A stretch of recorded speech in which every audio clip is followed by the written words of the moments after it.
Ladies and gentlemen, welcome to Story Fellowship. My name is John Fenley, and tonight I will be your reader because Dennis Jones has just moved into his sweet new digs, and there's a lot of responsibility that comes with moving into a new place, so he couldn't make it tonight. But we're going to kick off the night with a brand new book. It is entitled Magnus Chase and the Gods of Asgard, The Ship of the Dead. This is book 3 in the trilogy. Say hi. Hey, look who's there. Here's Dawn. She's so cute. Look, Juju. Say hi. Hi. You can even wave too. Hi.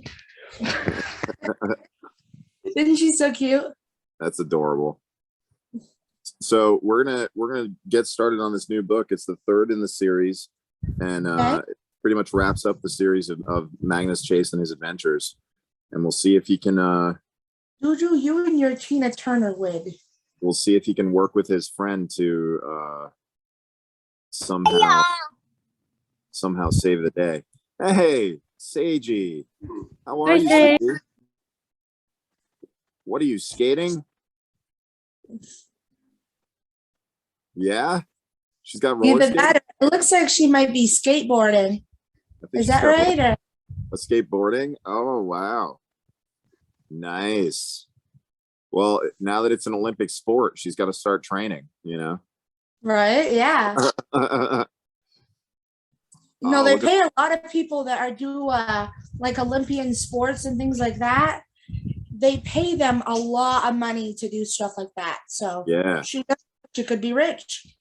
Maybe one day, if everybody pursues their passion and their spark, and keeps practicing to get better at it, you all would be successful. I mean, if I followed my childhood dream, I would have been I'm one of those like midwives. Oh, that's sweet. I always wanted as a kid. I always wanted to be, when I grew up, I wanted to be a doctor that delivers babies. Oh, that's a cool dream. Yeah. Well, maybe you could find a way to work in the hospitals and help out. Maybe. You never know. Now that I'm older, it's a cool dream. Like paranormal and things like that. Yeah. So I'm going to start with chapter 1, and just to kind of bring back at the end of the last last book, Magnus was talking with his friends, with his cousin, who is from the Percy Jackson universe of the gods and of the Greek gods. I believe his cousin is the daughter of Athena, and she's like, well, if you're gonna Percy Jackson. Yeah. So this is from the same. What's that, Sarah? She's frozen. So anyways, this is from the same writer of the Percy Jackson books. And so basically at the end of the last book, his cousin said, well, if you want to make it like across the ocean to stop, Loki from rebuilding the ship of the dead, and starting basically Armageddon, then you're gonna have to talk to Percy. And he's like, oh yeah, your boyfriend, he's pretty good with water, huh? And she's like, well, he is the son of Neptune, so Yeah. So that's where we're gonna go. We're gonna see how these two worlds collide, the Greek pantheon and the Asgardian gods, the gods of Norse mythology. So here we go. I'm going to mute everybody. Okay.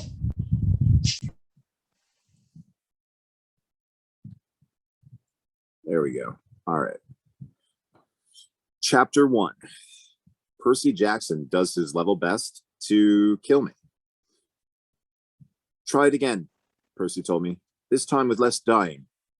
Standing on the yardom of the USS Constitution, looking down at Boston Harbor 200 feet below, I wished I had the natural defenses of a turkey buzzard. Then I could projectile vomit on Percy Jackson and make him go away. The last time he'd made me try this jump, only an hour before, I'd broken every bone in my body. My friend Alex Fierro had rushed me back to the Hotel Valhalla just in time for me to die in my own bed. Unfortunately, I was an Enharji, one of Odin's immortal warriors. I couldn't die permanently as long as I expired within the boundaries of Valhalla. 30 minutes later, I woke up as good as new. Now here I was again, ready for more pain. Hooray! Is this strictly necessary? I asked. Percy leaned against the rigging, the wind rippling little waves through his black hair. He looked like a normal guy, orange t-shirt, jeans, battered white leather Reeboks. If you saw him walking down the street, you wouldn't think, hey, look, a demigod son of Poseidon. Praise the Olympians. He didn't have gills or webbed fingers, though his eyes were sea green, about the same shade I imagined my face was just then. The only strange thing about Jackson was the tattoo on the inside of his forearm, a trident as dark as seared wood, with a single line underneath, and the letters SPQR. He told me the letters stood for Sono Pazzi Quelli Romani. Those Romans are crazy. Which stands for those Romans are crazy. I wasn't sure if he was kidding. Look, Magnus, he told me, you'll be sailing across hostile territory, a bunch of sea monsters and sea gods, and who knows what else will be trying to kill you, right? Yeah, I suppose. By which I meant, please don't remind me. Please leave me alone. Well, at some point, said Percy, you're going to get thrown off the boat, maybe from as high up as this. You'll need to know how to survive the impact, avoid drowning, and get back to the surface ready to fight. That's going to be tough, especially in cold water. I knew he was right. From what my cousin Annabeth had told me, Percy had been through even more dangerous adventures than I had, and I lived in Valhalla. I died at least once a day. As much as I appreciated him coming up from New York to offer me heroic aquatic survival tips, though, I was getting tired of failing. Yesterday, I'd gotten chomped by a great white shark, strangled by a giant squid, and stung by 1,000 irate moon jellies.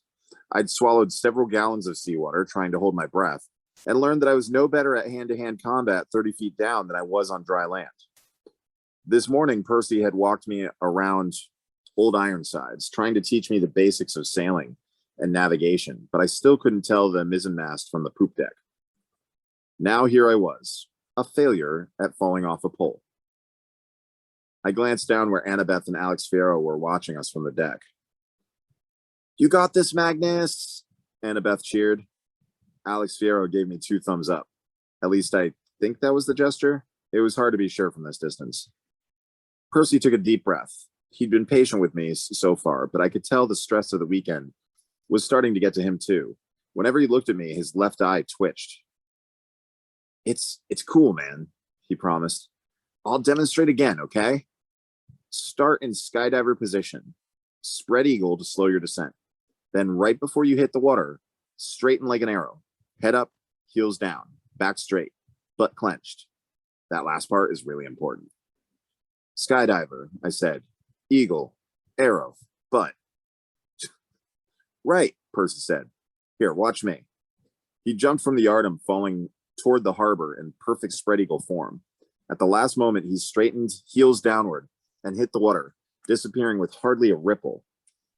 A moment later, he surfaced, his palms raised, like, see, nothing to it. Annabeth and Alex applauded. Okay, Magnus, Alex called up to me. Your turn. Be a man. I suppose that was meant to be funny. Most of the time, Alex identified as female, but today he was definitely male. Sometimes I slipped up and used the wrong pronouns for him or her. So Alex liked to return the favor by teasing me mercilessly because friendship. Annabeth hollered, you got this, cuz. Below me, the dark surface of the water glinted like a freshly scrubbed waffle iron, ready to squash me flat. Right, I muttered to myself. I jumped. For half a second, I felt pretty confident. The wind whistled past my ears. I spread my arms and managed not to scream. Okay, I thought, I can do this. Which was when my sword Jack decided to fly up out of nowhere and start a conversation. Hey, senor. His runes glowed along his double-edged blade. What you doing? I flailed, trying to turn vertical for impact. Jack, not now. Oh, I get it. You're falling. You know, one time Frey and I were falling. Before he could continue this fascinating story, I slammed into the water.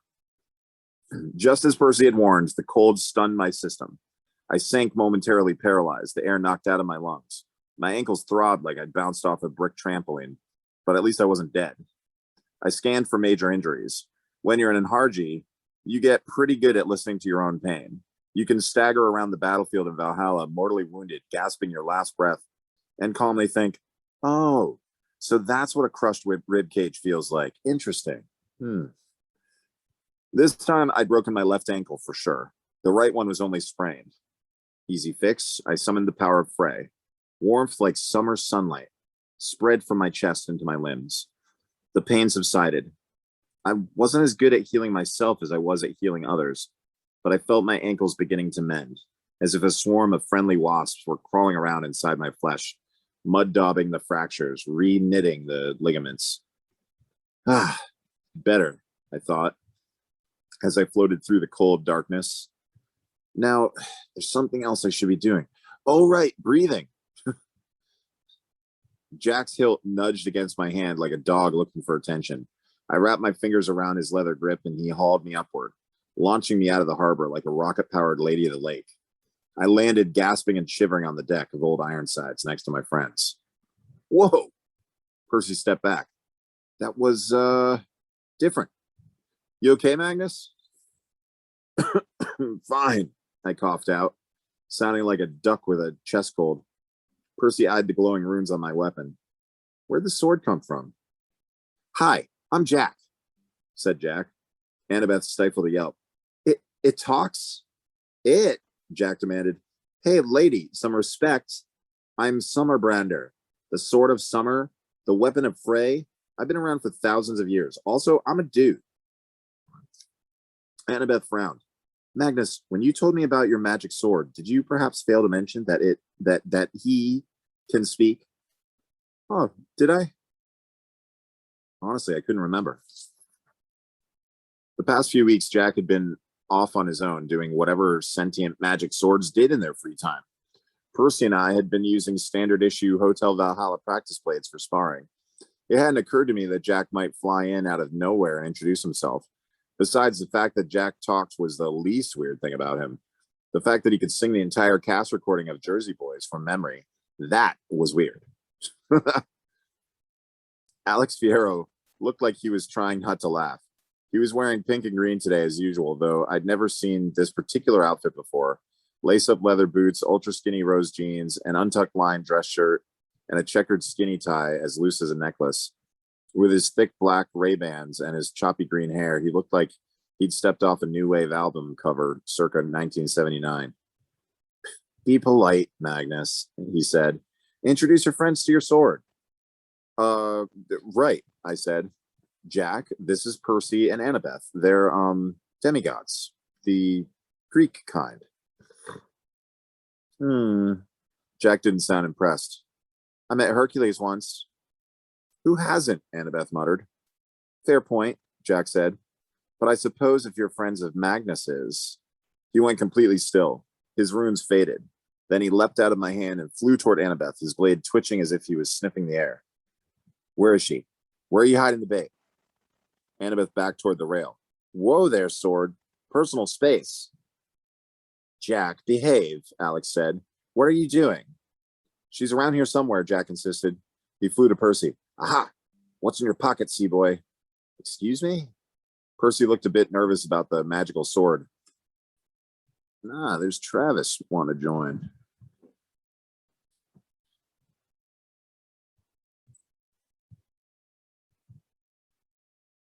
Percy looked a bit nervous about the magical sword hovering at his waistline. Alex lowered his Ray-Bans. Okay, now I'm curious. What do you have in your pockets, Percy? Inquiring swords want to know. Percy pulled a plain-looking ballpoint pen from his jeans. Oh, you mean this? Bam! Jack said. Who is this vision of loveliness? Jack, I said. It's a pen. Oh, no, it's not. Show me, show me. Sure. Percy uncapped the pen. Immediately, it transformed into a 3-foot-long sword with a leaf-shaped blade of glowing bronze. Compared to Jack, the weapon looked delicate, almost petite. But from the way Percy wielded it, I had no doubt he'd be able to hold his own on the battlefields of Valhalla with that thing. Jack turned his point toward me, his runes flashing burgundy. See, Magnus? I told you it wasn't stupid to carry a sword disguised as a pen. Jack, I never said that, I protested. You did. Percy raised an eyebrow. What are you two talking about? Nothing, I said hastily. So, I guess this is the famous Riptide Annabeth told me about? Annabeth told me about it. Her, Jack corrected. Annabeth frowned. Percy's sword is a she? Jack laughed. Well, duh. Percy studied Riptide, though I could have told him from experience it was almost impossible to tell a sword's gender by looking at it. I don't know, he said. Are you sure? Percy, said Alex, respect the gender. Okay, fine, he said. It's just kind of strange that I never knew. On the other hand, Annabeth said, you didn't know the pen could write until last year. That's low, wise girl. Anyway, Jack interrupted, the important thing is Riptide's here now. She's beautiful and she's met me. Maybe the two of us can, have some private time to talk about sword stuff. Alex smirked. That sounds like a wonderful idea. How about we let the swords get to know each other while the rest of us have lunch? Magnus, do you think you can handle eating falafel without choking? Chapter 2. Falafel sandwiches with a side order of Ragnarok. Well, that doesn't sound like a good side order at all, but let's find out how that goes. We ate on the aft spar deck. Look at me with the nautical terms. After a hard morning of failing, I felt like I'd really earned my deep-fried chickpea patties and pita bread, my yogurt and chilled cucumber slices, and my side order of extra spicy lamb kebabs. Annabeth had arranged our picnic lunch. She knew me too well. My clothes dried quickly in the sunlight. The warm breeze felt good on my face. Oh, let's give Travis another try.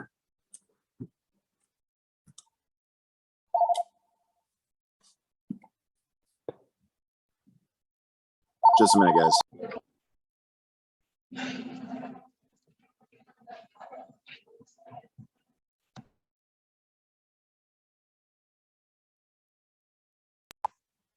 Okay, sorry about that, guys.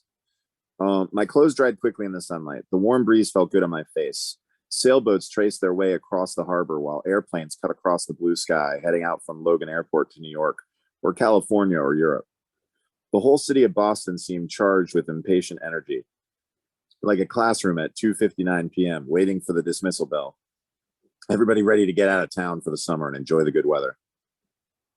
Me, all I wanted to do was stay put. Riptide and Jack stood propped nearby in a coil of rope, their hilts leaning against the gunnery rail. Riptide acted like your typical inanimate object, but Jack kept inching closer, chatting her up, his blade glowing the same dark bronze as hers. Fortunately, Jack was used to holding one-sided conversations. He joked, he flattered, he name-dropped like a maniac. Thor and Odin and I were at this tavern one time. If Riptide was impressed, she didn't show it. Percy wadded up his falafel wrapper. Along with being a water breather, the dude also had the ability to inhale food. So, he said, when do you guys sail out? Alex raised an eyebrow at me like, yeah, Magnus, when do we sail out? I'd been trying to avoid this topic with Fierro for the past 2 weeks without much luck. Soon, I said. We don't exactly know where we're headed or how long it'll take to get there. Story of my life, said Percy. But we have to find Loki's big nasty ship of death before it sails at midsummer. It's docked somewhere along the border between Niflheim and Jotunheim. We're estimating it'll take a couple weeks to sail that distance. Which means, Alex said, we really should have left already. We definitely have to sail by the end of the week, ready or not. In his dark lenses, I saw the reflection of my own worried face. We both know we were as far from ready as we were from Niflheim. Annabeth tucked her feet underneath her. Her long blonde hair was tied back in a ponytail. Her dark blue t-shirt was emblazoned with the yellow words College of Environmental Design, UC Berkeley. Heroes never get to be ready, do we? She said. We just do the best we can. Percy nodded. Yep, usually it works out. We haven't died. Though you keep trying, Annabeth elbowed him. Percy put his arm around her. She nestled comfortably against his side, and he kissed the blonde curls on the top of her head. This show of affection made my heart do a painful little twist. I was glad to see my cousin so happy, but it reminded me how much was at stake if I failed to stop Loki. Alex and I had already died. We would never age. We'd live in Valhalla until Doomsday came around, unless we got killed outside the hotel before that. The best life we could hope for was training for Ragnarok, postponing that inevitable battle as many centuries as possible, and then one day marching out of Valhalla with Odin's army and dying a glorious death while the 9 worlds burned around us. Fun. But Annabeth and Percy had a chance for a normal life. They'd already made it through high school, which Annabeth told me was the most dangerous time for Greek demigods. In the fall, they'd go off to college on the West Coast. If they made it through that, they had a decent chance of surviving adulthood. They could live in the mortal world without monsters attacking them every 5 minutes. Unless my friends and I failed to stop Loki, in which case the world, all the worlds, would end in a few weeks. But, no pressure. I set down my pita sandwich. Even falafel can only do so much to lift my spirits. Well, what about you guys? I asked. Straight back to New York today? Yeah, Percy said. I got to babysit tonight. I'm psyched. That's right, I remembered. Your new baby sister. Yet another important life hanging in the balance, I thought. But I managed to smile. Congratulations, man. What's her name? Estelle. It was my grandmother's name. On my mom's side, obviously. Not Poseidon's. I approve, Alex said. Old-fashioned and elegant. Estelle Jackson. Well, Estelle Blofus, Percy corrected. See, my stepdad is Paul Blofus. Not much I can do about that surname, but my little sis is awesome. 5 fingers, 5 toes, 2 eyes. She drools a lot. Just like her brother, Annabeth said. Alex laughed. I could totally imagine Percy bouncing baby Estelle in his arms, singing Under the Sea from The Little Mermaid. That made me feel even more miserable. Somehow I had to buy little Estelle enough decades to have a proper life. I had to find Loki's demonic ship full of zombie warriors, stop it from sailing off into battle and triggering Ragnarok, and then recapture Loki and put him back in chains so he couldn't cause any more world-burning mischief, or at least not as much world-burning mischief. Hey, Alex threw a piece of pita at me. Stop looking so glum. Sorry, I tried to appear more cheerful. It wasn't as easy as mending my ankle by sheer force of will. I'm looking forward to meeting Estelle someday when we get back from our quests. And I appreciate you guys coming up to Boston, really. Percy glanced over at Jack, who was still chatting up Riptide. Oh, sorry I couldn't be more help. The sea is, he shrugged, kind of unpredictable. Alex stretched his legs. At least Magnus felt a lot better the second time. If worst comes to worst, I can always turn into a dolphin and save his sorry butt. The corner of Percy's mouth twitched. You can turn into a dolphin. I'm a child of Loki. Want to see? No, I believe you. Percy gazed into the distance. I got a friend named Frank who's a shapeshifter. He does dolphins, also giant goldfish. I shuddered, imagining Alex Fierro as a giant pink and green koi. We'll make do. We've got a good team. That's important, Percy agreed. Probably more important than having sea skills. He straightened and furrowed his eyebrows.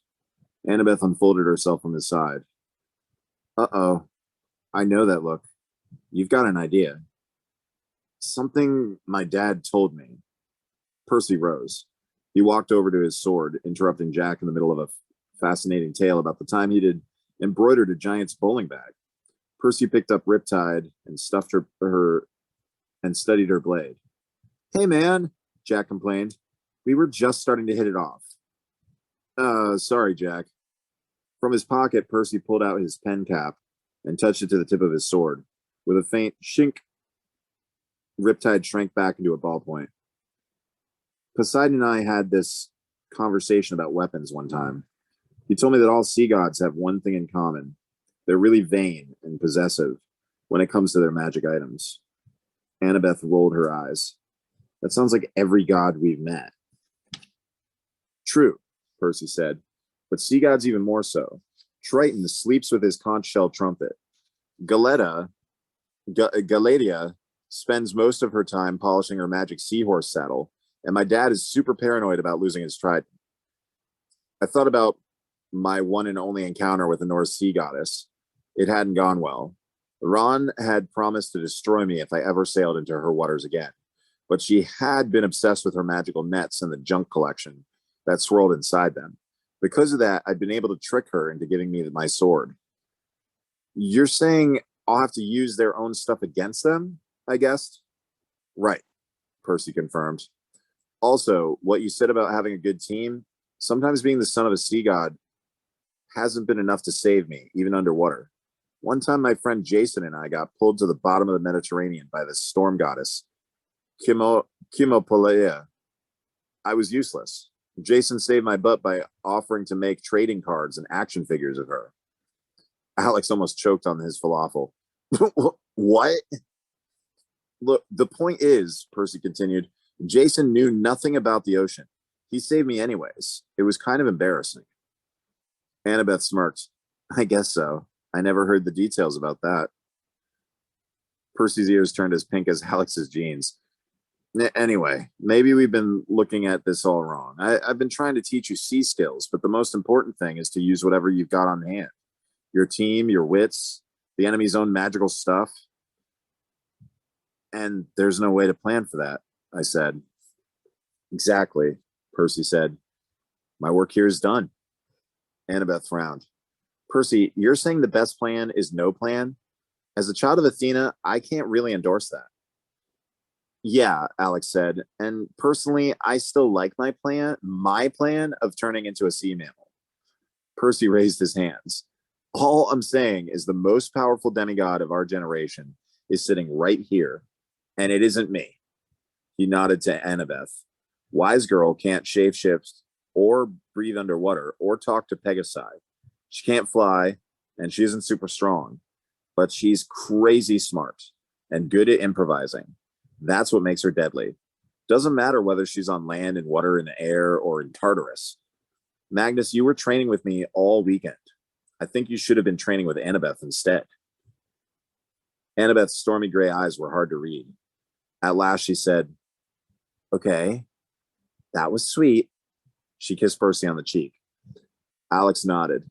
Not bad, seaweed brain. Don't you start with that nickname too, Percy muttered. From the wharf came the deep rumbling sound of warehouse doors rolling open. Voices echoed off the sides of the buildings. That's our cue to leave, I said. This ship just got back from dry dock. They're reopening it to the public tonight in a big ceremony. Yeah, Alex said. The glamour won't obscure our presence once the whole crew is aboard. Percy arched an eyebrow. Glamour? You mean like your outfit? Alex snorted. No, glamour as in illusion magic? It's the force that clouds the vision of regular mortals. Huh? Percy said. We call that the mist. Annabeth rapped her knuckles on Percy's head. Whatever we call it, we'd better hurry. Help me clean up. We reached the bottom of the gangplank just as the first sailors were arriving. Jack floated along ahead of us, glowing different colors and singing, Walk Like a Man, in a terrible falsetto. Alex changed form from a cheetah to a wolf to a flamingo. He does a great flamingo. The sailors gave us blank looks and a wide berth, but nobody challenged us. Once we were clear of the docks, Jack turned into a runestone pendant. He dropped into my hand, and I reattached him to the chain around my neck. It wasn't like him to shut up so suddenly. I figured he was miffed about his date with Riptide being cut short. As we strolled down Constitution Road, Percy turned to me. What was that back there? The shape-shifting, the singing sword. Were you trying to get caught? Nah, I said. If you flaunt the weird magical stuff, it confuses mortals even more. It felt good to be able to teach him something. It kind of short circuits mortal brains, makes them avoid you. Huh, Annabeth shook her head. All these years sneaking around, we could have just been ourselves. You should always do that. Alex strolled alongside, back in human form, though he still had a few flamingo feathers stuck in his hair. And you have to flaunt the weird, my friends. I'm going to quote you on that, Percy said. You'd better. We stopped at the corner where Percy's Toyota Prius was parked at a meter. I shook his hand and got a big hug from Annabeth. My cousin gripped my shoulders. She studied my face, her gray eyes tight with concern. Take care of yourself, Magnus. You will come back safely. That's an order. Yes, ma'am, I promised. We chasers have to stick together. Speaking of that, she lowered her voice. Have you been over there yet?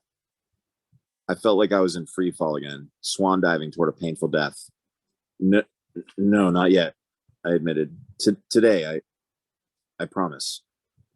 The last I saw of Percy and Annabeth, their Prius was turning the corner on First Avenue. Percy singing along with Led Zeppelin on the radio and Annabeth laughing at his bad voice. Alex crossed his arms. If those two were any cuter together, they'd cause a nuclear explosion of cuteness and destroy the eastern seaboard. Is that your idea of a compliment? I asked. Probably as close as you'll ever hear. He glanced over. Where did you promise Annabeth you would go? My mouth tasted like I'd been chewing foil. My uncle's house. There's something I need to do. Oh, Alex nodded. I hate that place. I'd been avoiding this task for weeks. I didn't want to do it alone. I also didn't want to ask any of my other friends, Samira, Hearthstone, Blitzen, or the rest of the gang from floor 19 of the Hotel Valhalla. It felt too personal, too painful. But Alex had been to the Chase Mansion with me before. The idea of his company didn't bother me. In fact, I realized with surprise I wanted him along pretty badly. I cleared the last falafel and seawater out of my throat. You want to come with me to a creepy mansion and look through a dead guy's stuff? Alex beamed. I thought you never asked. Chapter 3. I inherit a dead wolf and some underwear. That's new, said Alex. The brownstone's front door had been forced open, the deadbolt busted out of the frame. In the foyer, sprawled across the oriental rug, lay the carcass of a wolf. I shuddered. You couldn't swing a battle axe in the Nine Worlds without hitting some kind of wolf. Fenris wolves, Odin's wolves, Loki's wolves, werewolves, big bad wolves, and independently contracted small business wolves that would kill anybody for the right price. The dead wolf in Uncle Randolph's foyer looked very much like the beast that had attacked my mom 2 years ago, the night she died. Wisps of blue luminescence clung to its shaggy black coat. Its mouth was contorted in a permanent snarl. On the top of its head, seared into the skin, was a Viking rune, though the fur around it was so badly burned I couldn't tell which symbol it was. My friend Hearthstone might have been able to say. Alex circled its pony-sized carcass. He kicked it in the ribs, and the creature remained obligingly dead. Its body hasn't started to dissolve, he noted. Usually monsters disintegrate pretty soon after you kill them. You can still smell the burning fur on this one. Must have happened recently.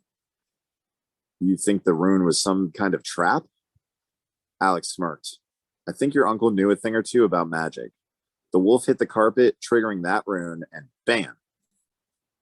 I remembered all the times when, as a homeless kid, I'd broken into Uncle Randolph's house when he wasn't there to steal food, rifle through his office, or just be annoying.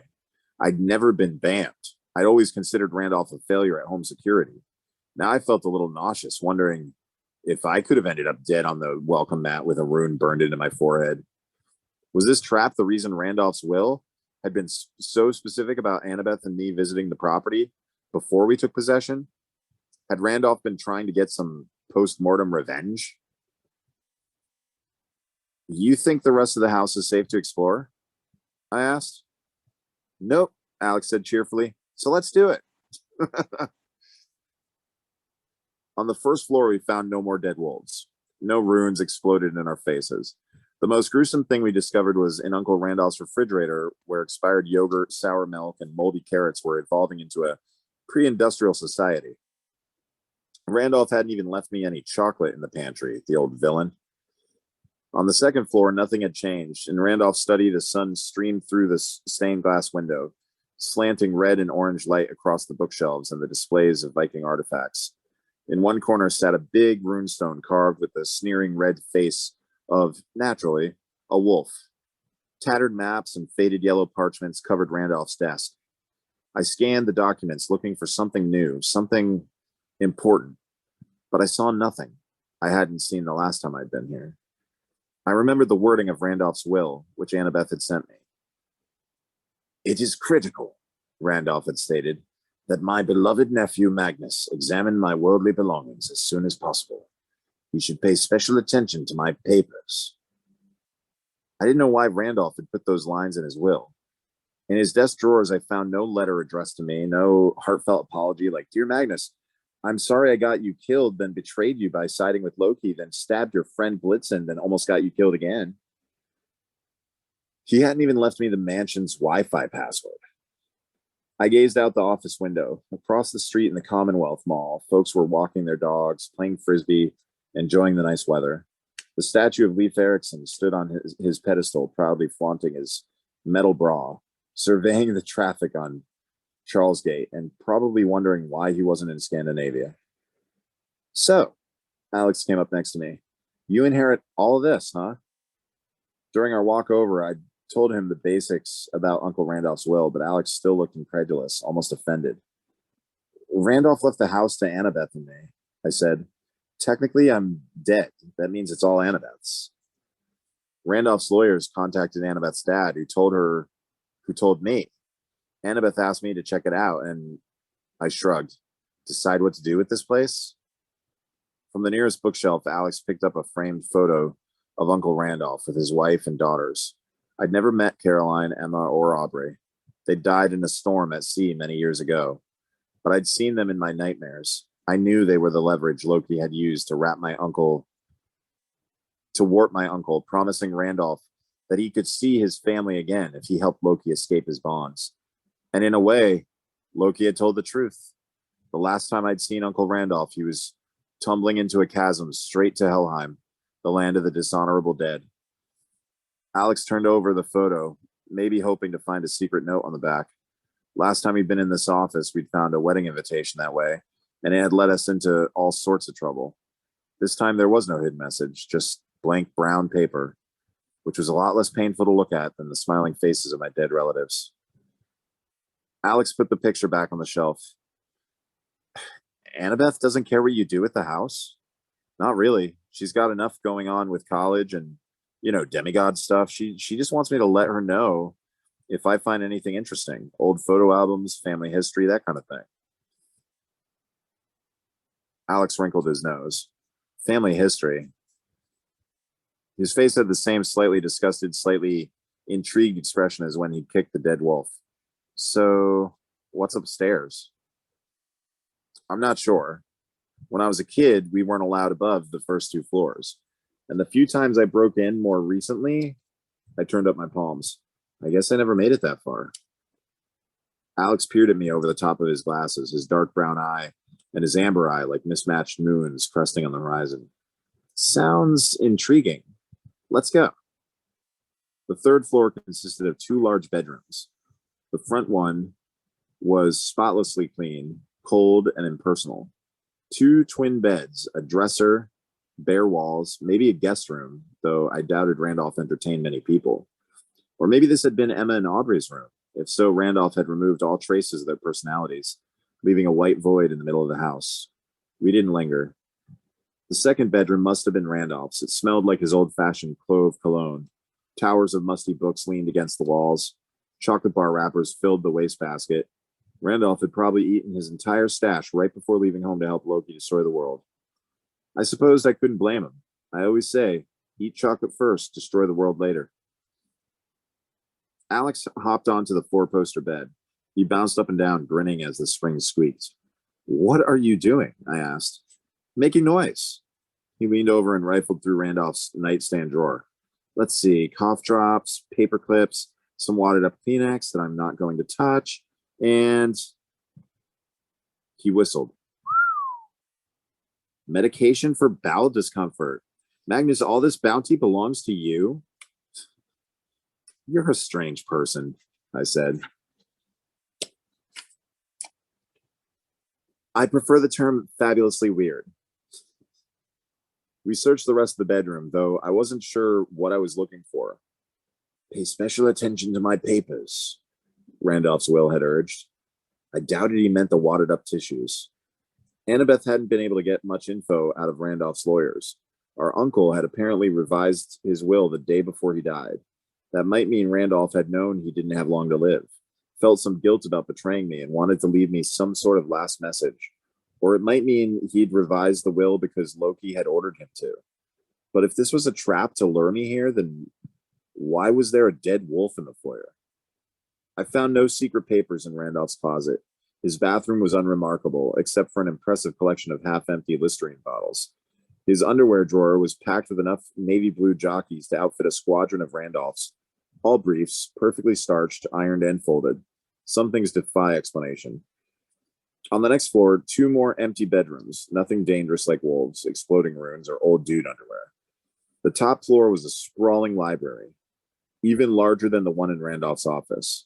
A haphazard collection of novels lined the shelves. A small kitchenette took up one corner of the room, complete with a mini fridge, an electric teapot, and curse you, Randolph, still no chocolate. The windows looked out over the green shingled rooftops of Back Bay. At the far end of the room, a staircase led up to what I assumed would be a roof deck. A comfy-looking leather chair faced the fireplace, carved in the center of the marble surround was, of course, a snarling wolf's head. On the mantel, in a silver tripod stand, sat a Norse drinking horn with a leather strap and a silver rim etched with runic designs. I'd seen thousands of horns like that in Valhalla, but it surprised me to find one here. Randolph had never struck me as the mead-swilling type. Maybe he sipped his Earl Grey tea out of it. Madre de Dios, Alex said. I stared at him. It's the first time I'd ever heard him speak Spanish. He tapped one of the framed photos on the wall and gave me a wicked grin. Please tell me this is you. The picture was a shot of my mother with her usual pixie haircut and brilliant smile, jeans and flannel camping shirt. She stood in the hollowed-out trunk of a sycamore tree, holding a baby Magnus up to the camera, my hair a tuft of white gold, my mouth glistening with jewel, my gray eyes wide, like, what the heck am I doing here? Yeah, that's me, I admitted. You were so cute. Alex glanced over. What happened? Ha ha. I scanned the wall of photos. I was amazed Uncle Randolph had kept one of me and my mom right where he'd see it whenever he sat in his comfy chair, almost as if he actually cared about us. Another photo showed the 3 Chase siblings as children, Natalie, Frederick, and Randolph, all dressed in World War II military uniforms, brandishing fake rifles. Halloween, I guess.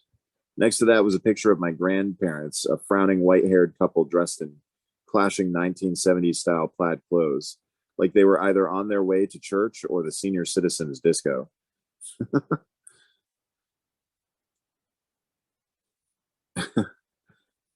Confession, I had trouble telling my grandfather and grandmother apart.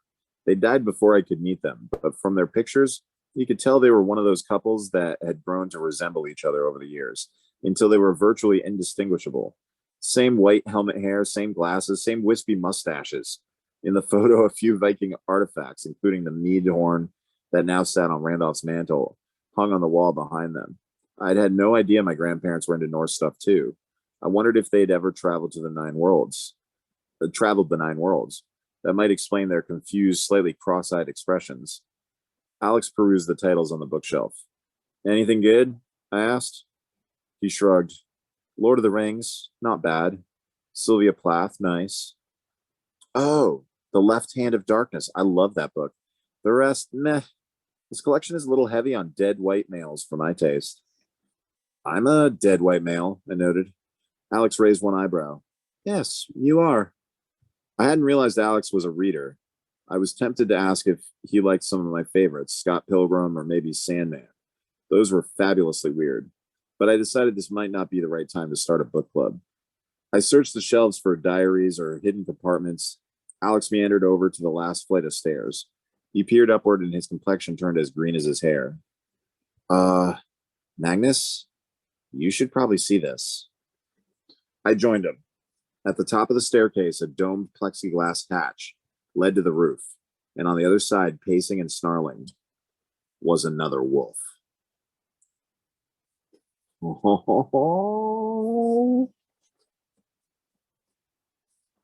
Chapter 4. But wait, act now, and you get a second wolf free. That's the title of this chapter. How do you want to handle this? I asked. From his belt loops, Alex pulled the golden wire that served triple duty as fashion accessory, ceramic cutting tool, and melee weapon. I was thinking we should kill it. The wolf growled and clawed at the hatch. Magical runes glowed on the plexiglass. The beast's facial fur was already smoking and charred from previous attempts to bust in. I wondered how long the wolf had been on the roof and why it hadn't tried to gain access another way. Maybe it didn't want to end up dead like its friend downstairs, or maybe it was single-mindedly focused on this particular room. It wants something, I guessed. Yeah, to kill us, Alex said, which is why we should kill it first. You want to open the hatch or wait?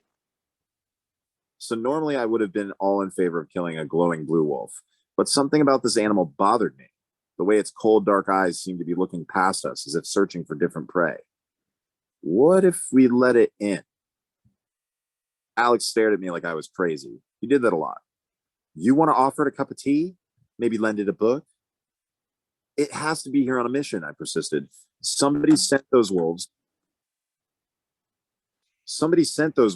to retrieve something.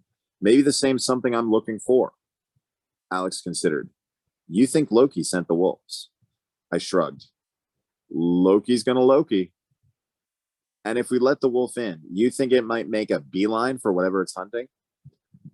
I'm pretty sure it isn't here for the irritable bowel medicine. Alex loosened his checkered tie even more. Okay. We open the hatch. Watch where the wolf goes, and then we kill it. Right. I pulled the runestone pendant off my neck chain. Jack grew into his sword form, though he felt heavier than usual, like a kid having a meltdown on the floor of a department store. What is it now? He sighed. Can't you see I'm dying of a broken heart? I could have pointed out that he was incapable of dying and he had no actual heart, but I thought that would be mean. Sorry, Jack, we have a wolf to deal with? I explained to him what was going on. Jack's blade glowed violet. But Riptide's razor-sharp edges, he said dreamily. Did you see her edges? Yeah, buddy, great edges. Now, how about we prevent Loki from launching his mighty death ship and starting Ragnarok? Then maybe we can arrange a second date for you and Riptide. Another heavy sigh. Wolf, roof, hatch, got it. I glanced at Alex and stifled a shriek. While I wasn't looking, he'd transformed into a large timber wolf. Do you have to turn into animals behind my back? I asked. Alex bared his fangs in a canine grin. His snout pointed toward the top of the stairs like, what are you waiting for? I'm a wolf. I can't open that hatch. I climbed to the top of the stairs. The temperature was like the inside of a greenhouse. On the other side of the hatch, the wolf snuffled and chewed at the plexiglass, leaving drool smears and fang marks. Those protective barrier runes must have tasted great. Being this close to an enemy wolf made the hairs on the back of my neck do corkscrews. What would happen if I opened the hatch? Would the runes kill me? Would they kill the wolf? Or would they deactivate if I let the wolf in on my own free will? Since that was literally the stupidest thing I could do. The wolf slavered at the plexiglass. Hey, buddy, I said. Jack buzzed in my hand. What? Not you, Jack. I'm talking to the wolf. I smiled at the beast, then remembered that showing teeth meant aggression to canines. I pouted instead. I'm going to let you in. Won't that be nice? And you can get whatever you came for since I know you're not here to kill me, right? The wolf snarl is not reassuring. Okay, then, I said. 1, 2, 3. I pushed against the hatch with all my Enharji's strength, shoving the wolf back as I surged onto the roof deck. I had time to register a barbecue grill, some planters overflowing with hibiscus, and 2 lounge chairs overlooking an amazing view of the Charles River. I wanted to slap Uncle Randolph for never telling me he had such a cool party spot.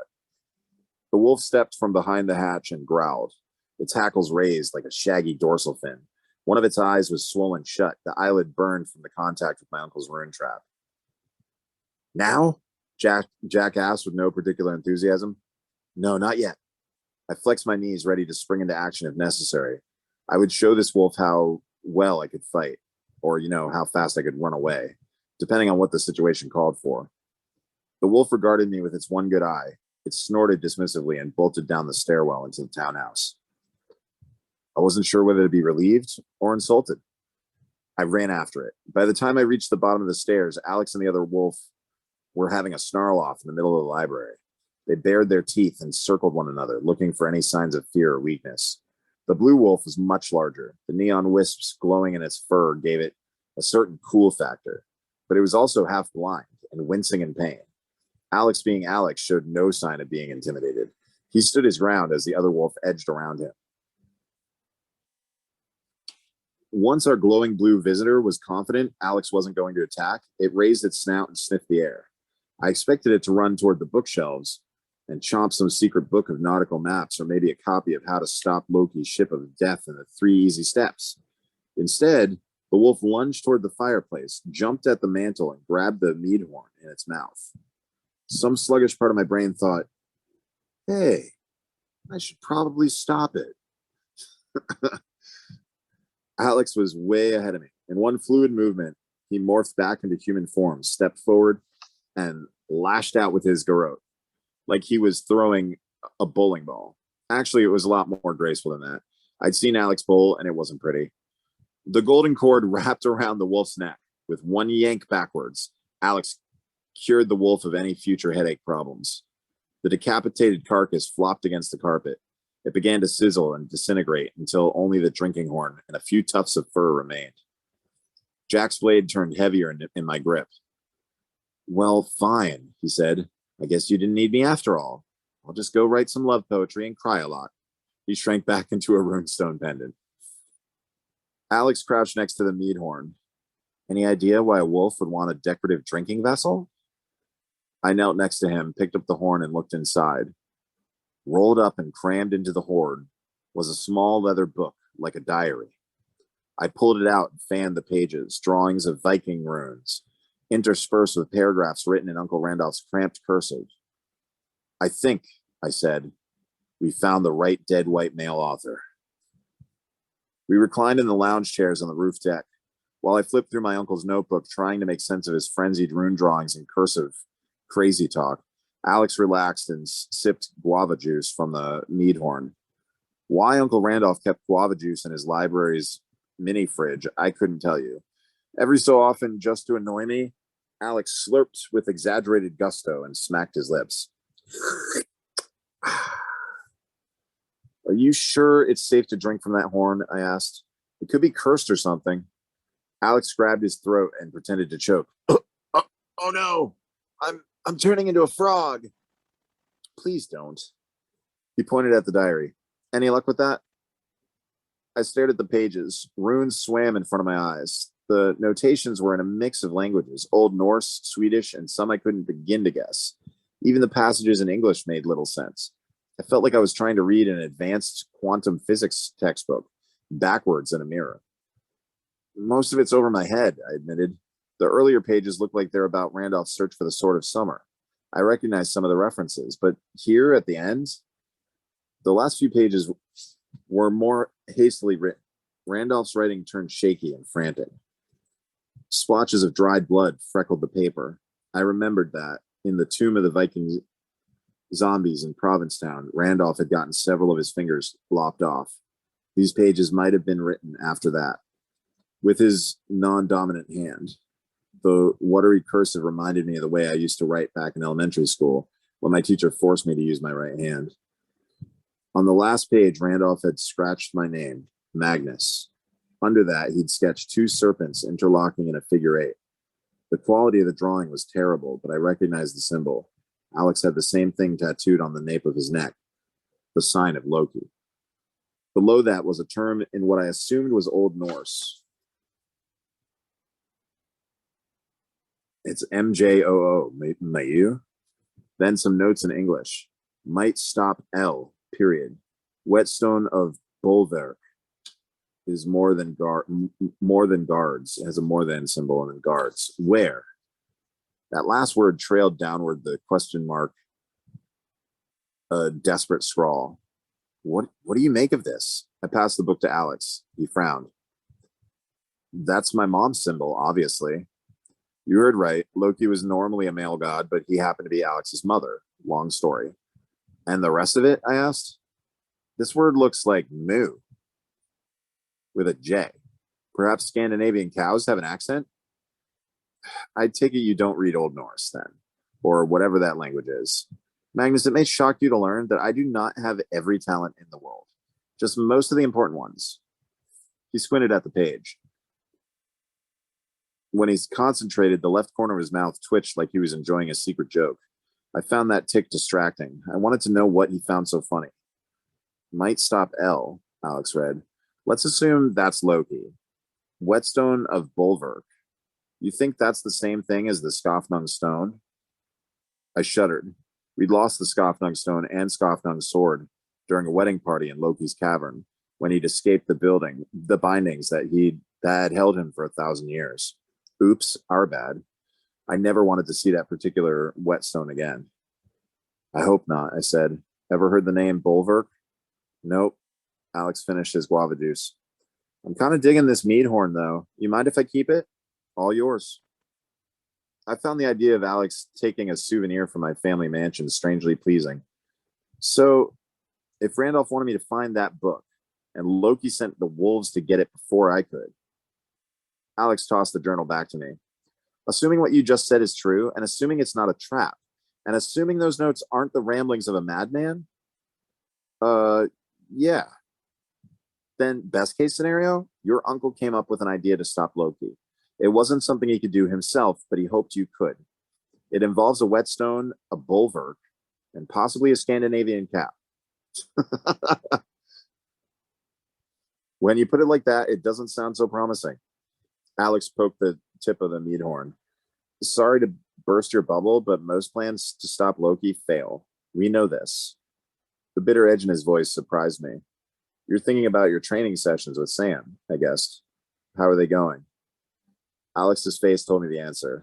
Among Loki's many disturbing qualities, he could command his children to do whatever he wanted, whenever they were in his presence, which made family reunions a real drag. Alex was the exception.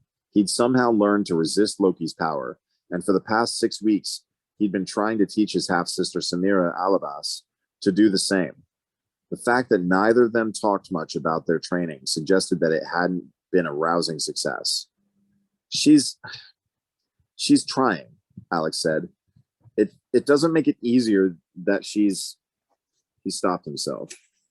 What? Never mind. I promise not to talk about it. Okay, now I'm really curious. Is everything okay with her and Amir? Alex snorted. Oh, yeah, they're still head over heels dreaming of the day when they can get married. I swear, if those two didn't have me to chaperone them, they'd do something crazy like hold hands. Then what's the problem? Alex waved off my question. All I'm saying is that you shouldn't trust anything you get from your Uncle Randolph. Not the advice in that book, not this house, anything you inherit from family. It always comes with strings attached. That seemed a strange thing for him to say, considering he'd been enjoying the view from Randolph's magnificent roof deck while sipping chilled guava juice from his Viking mead horn. But I got the feeling Alex wasn't really thinking about my dysfunctional uncle. You never talk much about your family, I noted. I mean, your mortal family. He stared at me darkly, and I'm not going to start now. If you knew half the Brock in a flutter of black feathers, a raven landed on the tip of Alex's boot. You don't see a lot of wild ravens in Boston. Canadian geese, seagulls, ducks, pigeons, even hawks, sure. But when a huge black raptor lands on your foot, that can only mean one thing. It's a message from Valhalla. Alex held out his hand. Not normally recommended with the ravens. They have a vicious bite. The bird hopped on his wrist, barfed up a hard pellet the size of a pecan right into Alex's palm, and then flew away.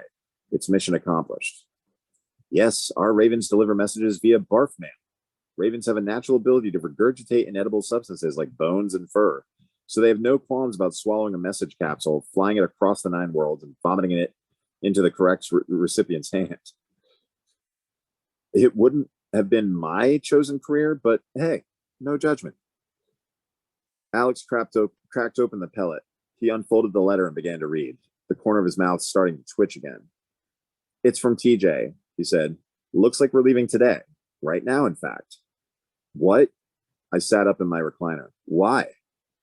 Of course, I'd known we were running out of time. We had to leave soon in order to reach Loki's ship before midsummer. But there was a big difference between soon and right now. I wasn't a big fan of right now. Alex kept reading. Something about the tide? I don't know. I'd better go bust Samira out of school. She'll be in calculus. She's not going to be happy about leaving.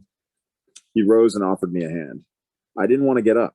I wanted to stay there on that deck with Alex and watch the afternoon sunlight change the color of the river from blue to amber. Maybe we could read some of Randolph's old paperbacks. We could drink all of his guava juice, but the raven had barfed up our orders. We couldn't argue with raven barf. I took Alex's hand and got up to my feet. You want me to come with you? Alex frowned. No, dummy. You've got to get back to Valhalla. You're the one with the boat. Speaking of which, have you warned the others about... No, I said, my face burning. Not yet. Alex laughed. That should be interesting. Don't wait for Sam and me. We'll catch up with you somewhere along the way. Before I could ask what he meant by that, Alex turned into a flamingo and launched himself into the sky, making it a banner day for Boston bird watchers.